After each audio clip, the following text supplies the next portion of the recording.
بسم اللہ الرحمن الرحیم۔ آج میں آپ کو جامپور کی بڑی معروف محقق اور مؤرخ شخصیت کا تعارف کرانے چلا ہوں۔ میری مراد جناب یوسف جامپوری سے ہے۔ آپ 1 جون 1948 کو محلہ فریدی جامپور میں اللہ وسایہ بھٹی راجپوت کالے کے ہاں پیدا ہوئے۔ نیشنل سیونگ بینک میں نوکری کی اور نوکری مکمل کرنے کے بعد 2008 کو بطور ڈپٹی نیشنل سیونگز آفیسر کے طور پر ریٹائر ہوئے۔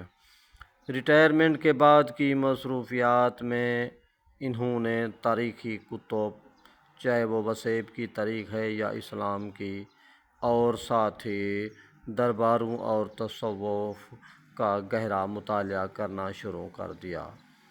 فارسی انہوں نے اسکول میں پڑھی ہوئی تھی اور ساتھ ہی اردو شاعری اور فارسی دونوں سے ان کو بڑا شغف تھا۔ لکھت پڑھت کی طرف متوجہ ہوئے تو انہوں نے مہد تا لحد، تذکرہ اہل ہنود شہر جامپور، سیربین ٹھیڑ راجہ دلو رائے نزد جامپور یہ پہلے شائع کر دیں۔ اس کے بعد ان کی مشہور کتابیں شائع ہوئیں اور ان میں ایک ہے مولانا و مخدومنا سید راجن بلند بخاری، نور اللہ مرکزہ ہو، بخارا شریف نزد جامپور۔ اسی طرح انہوں نے اور بھی کئی کتابیں لکھیں جن میں یہ میرا پاکستان ہے، یہ تیرا پاکستان ہے۔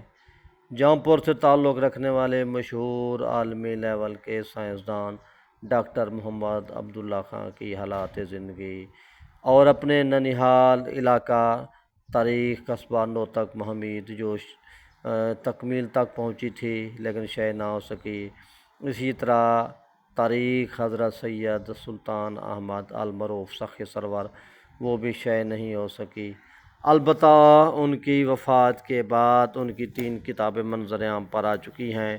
ندا کی صدا، قافلہ حسین، کیا ہوا وہ جو ایک شعر تھا، دیرا پھلے نہ سیرہا۔ اسی طرح ان کی جس طرح میں عرض کر رہا ہوں ڈاکٹر محمد عبداللہ خان عالمی سینئر سائنسدان، باذوق آدمی تھے۔ طارق سمیع جیسا شاعر اور محقق، ریٹائر انسپکٹر، اور یہ اکثر جہاں میرے تشریف لاتے، مولائی ہاؤس میں گپ شپ ہوتی، کتابیں دیکھتے پڑھتے۔ اسی طرح سلیم انصب جو ان کی فیملی کے ایک اہم فرد ہیں، جو بزم کیفی کے جنرل سیکرٹری ہیں، ان سے مراسم رہتے۔ فرید ساجد صاحب سے ان کے دوستانہ مراسم تھے اور وہاں سے ان کی بعض کتابیں کمپوزنگ بھی ہوئی تھیں۔ انہوں نے مجھ سے مضمون بھی لکھوائے تھے، خاص طور پر تاریخ نوتک کے حوالے سے میں نے کچھ مواد بھی ان کو دیا تھا اور ایک مضمون بھی لکھ کر دیا تھا جو ان کی ترجیحات میں شامل تھا، جو شائع ہونے والی تھیں کتابیں، مگر زندگی نے وفا نہ کی اور وہ آخری 3 کتابیں بھی اپنی زندگی میں نہ دیکھ سکے۔ اللہ تعالیٰ ان کی بخشش کرے۔ خدا حافظ۔ آپ کا نیاز مند دلبر مولائی۔ میرا چینل سبسکرائب کر لیں اور زیادہ سے زیادہ جڑے رہیں تاکہ علم، ادب، ثقافت اور ان چیزوں سے آپ محظوظ ہوتے رہیں۔ اپنے قدردانوں کی، اہل علم کی، صحافیوں کی قدر کریں۔ علم بہت بڑی چیز ہے۔